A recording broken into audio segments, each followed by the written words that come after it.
I've had chronic pain. I'm not in much pain these days, or it doesn't measure or something like that, so that's kind of a miracle. And I've had acute pain, and I've been an ER doc for 30 years. So I think I know something about acute pain, and I'm learning more and more about chronic pain. And I want to be humble and not very narcissistic about it. Oh, come on. You're qualified, man. But it's hard to be humble, right? Yeah, I know, like with the Yeah. shoes. So anyway, taking on an issue that's that big is kind of a crazy thing to do. So anyway,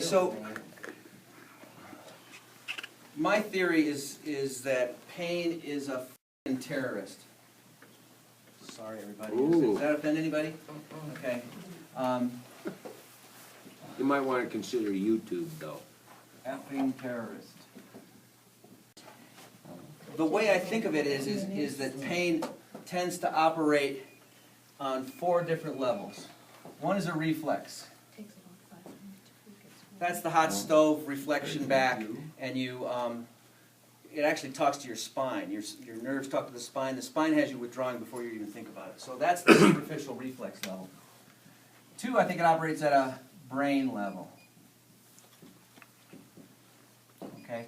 And your brain wants to remember that hot stove, or it wants to remember whatever you exposed yourself to that's going to have you feel pain and discomfort. So it's going to remind you, say, don't approach a warm red stove surface again.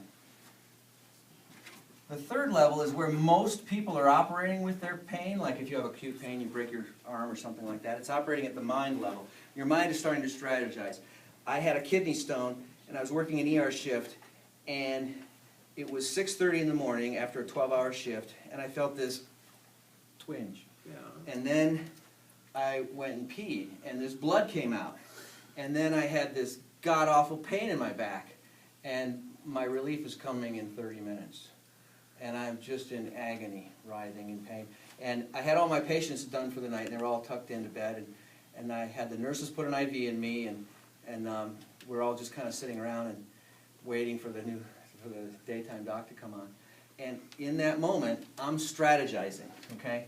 I'm using my mind to think, how can I get out of this? What kind of state secrets can I give up to get this torture to stop? What would happen if I could actually have that morphine that's sitting in the nursing station waiting for me that I can't take because I'm taking care of patients? So the mind is all strategic. It's like, what am I going to do? I got a broken arm. Do I go to Urgent Care Plus, or do I go to the ER, or what? You know, we're all into that. Then, when it becomes chronic, then your soul's involved. Okay, and this is what I'm really passionate about, because I think that there's relief there, and we'll get to that. So that's why I'm interested in this topic. That and the fact all y'all have some pain and nobody's taking care of it, and I'm in.